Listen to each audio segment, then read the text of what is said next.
Should we compel people to take the vaccine?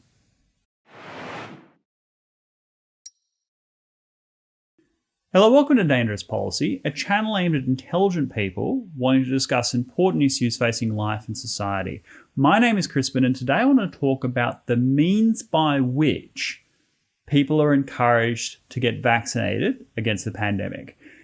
Is it acceptable to use coercive means? Is it acceptable to make it mandatory, to introduce laws, or as we are seeing all across the world, various companies and institutions making life very difficult for people who choose not to get vaccinated. That is, they can't travel on trains, public transport, airlines, cruise ships, that they might not be able to engage in certain forms of employment.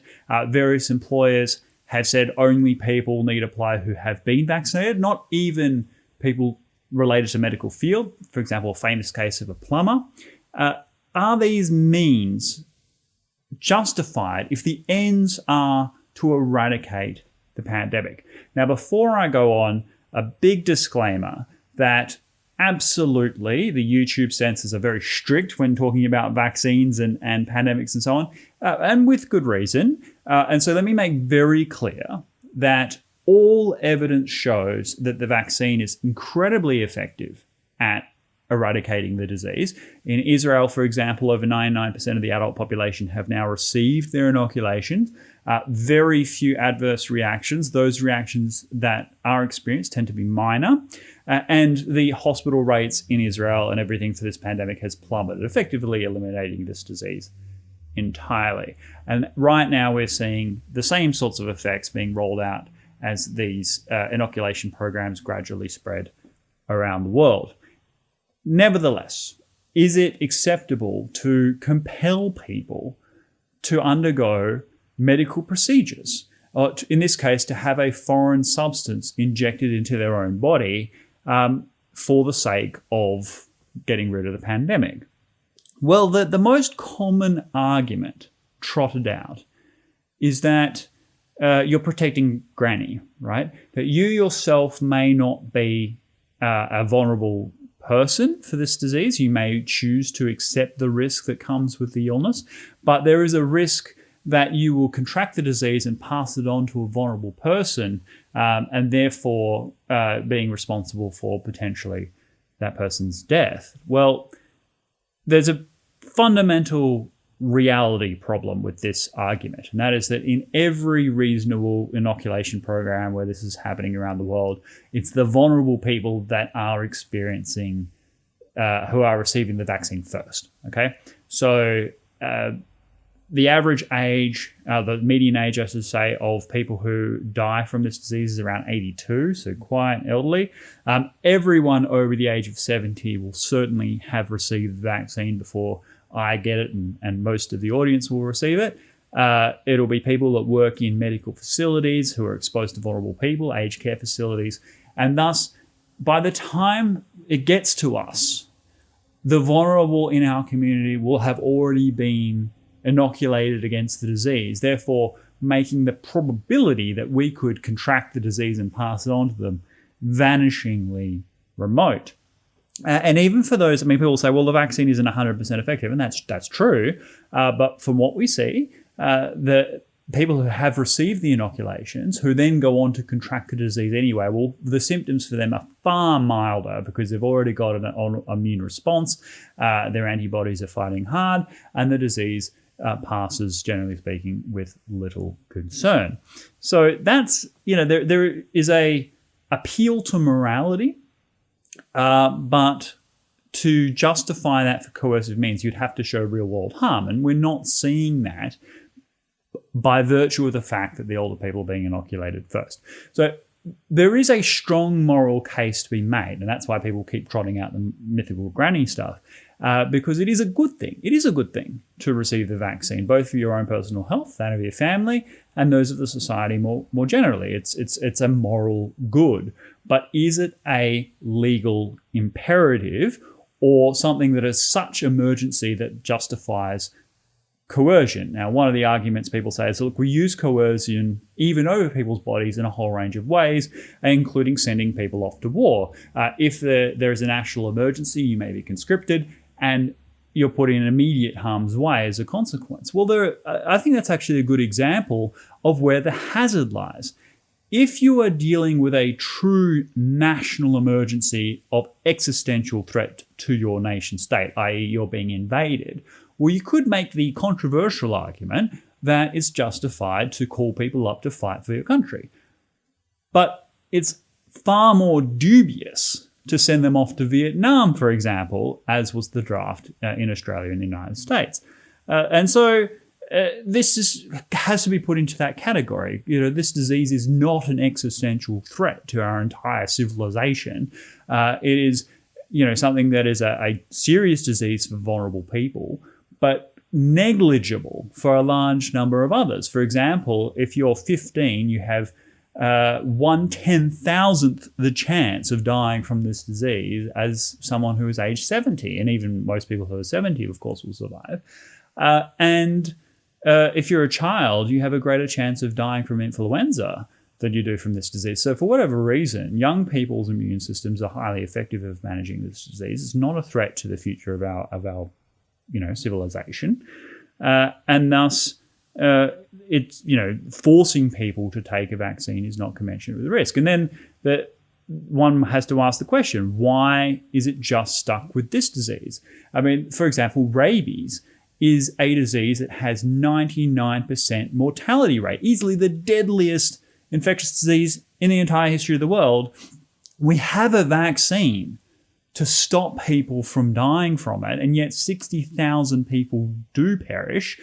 Young people, children, people in the prime of their lives, a horrible, pitiless way to go. And yet we haven't eradicated that disease. And one has to suggest that it's mostly to do with simple financial cost.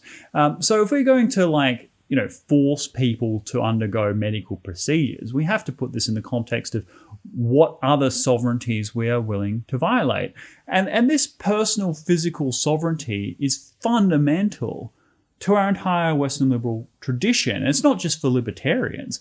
The whole abortion debate, for example, is predicated on this principle. The reason why abortion is lawful and accessible in many parts of the world is that there is an understanding that a woman has control and sovereignty over her own physical body, even if it potentially impinges upon someone else within that body within certain parameters. So most countries will accept that a woman has control over her own body up to a certain point in the gestation, after which the state can intervene on the part of the unborn child. Now, I'll get into a discussion about abortion another time. It's a very vexing moral and legal and political area of public policy. But the whole idea behind it is that a person has sovereignty over their own body.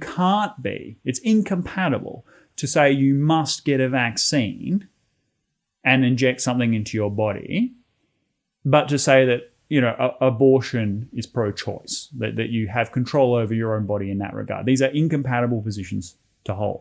The argument that you're protecting, not just other people, but you're at risk of giving a platform to anti-vaxxers and people that are conspiracy theorists who think that the Bill Gateses of the world are going to inject you with microchips, and that if we allow people to have this choice, they'll get on their soapbox and come up with all kinds of things about autism and encourage people not to take the vaccine.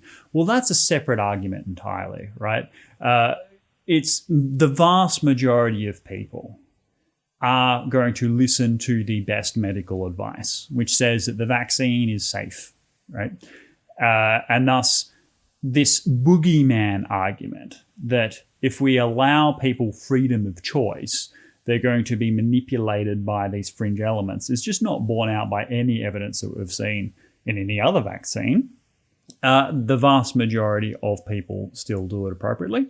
And then there is the argument that, we have to, run to the lowest common denominator because, the disease isn't, we don't know about the disease. It might continue to mutate in the future.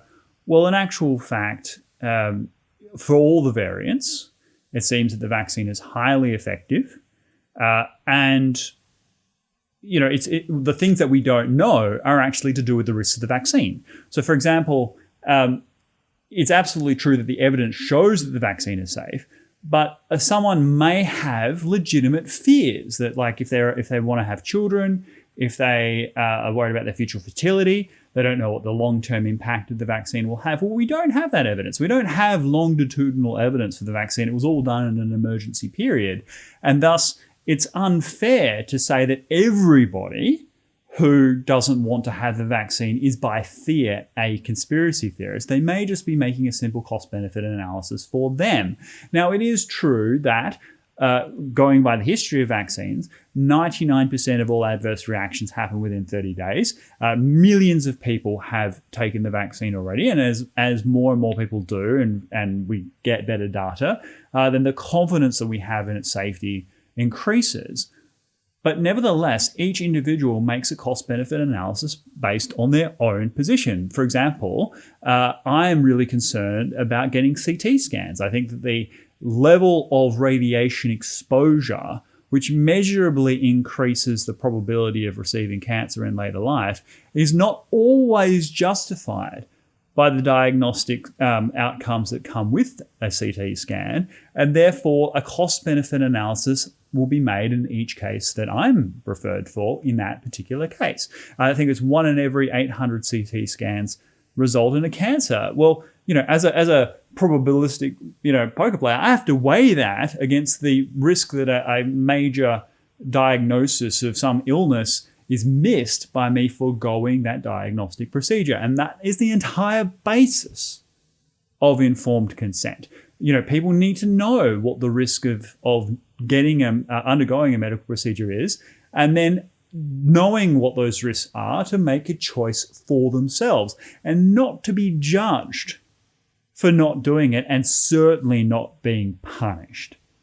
And I think we are crossing a dangerous threshold where we say, okay, well, this pandemic, which affects a very small number of people who will already be inoculated anyway, will result in, the mass cataclysmic failure of our society if a small number of people choose not to receive the vaccine.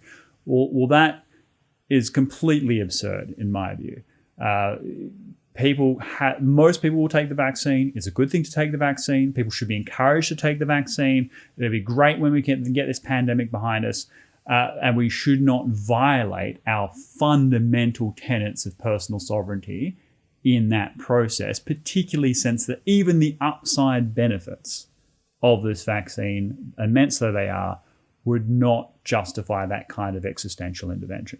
So that's my view on it. I'll make another video on the history of vaccines generally. I think vaccines are the most important invention in the entire history of humanity. They have clearly transformed human life. We've moved from infectious disease being by far and away the biggest killer of humanity to being one of the least. People are now dying of heart disease, of cancers, all these kind of elderly diseases, things that we never lived long enough to experience previously. And we have Edward Jenner, the founder of the smallpox vaccine, the greatest benefactor of mankind, as Napoleon put it, to thank for it. And I'll do a whole video on him. It's a crime that he's not a household name all around the world. So do get the vaccine when it becomes available too. It's a very good thing to do, but don't go after people who choose not to. They have their own personal sovereignty, their own personal choice, and all you can do is try and persuade them. But really, I would urge you to resist any coercive means, either for yourself or for your government or for private institutions. Be deeply critical of those that say that you must get the vaccine or else, because that's just not A, factually true, and B, violates our fundamental Western liberal tradition. That's my view, but feel free to disagree with me. Plenty of people do, of course. So leave your comments down below. No one will attack you, of course. Just be very careful when you leave comments on discussion about the vaccine. YouTube censors are very strict on this particular subject. So I will never censor anyone for anything. That's just not, like, we're a free speech channel here, but YouTube has its own policies and guidelines. So be mindful of what you do say. But please do comment. And if you haven't already, like and subscribe to this channel, and I will see you in the next video. Thank you.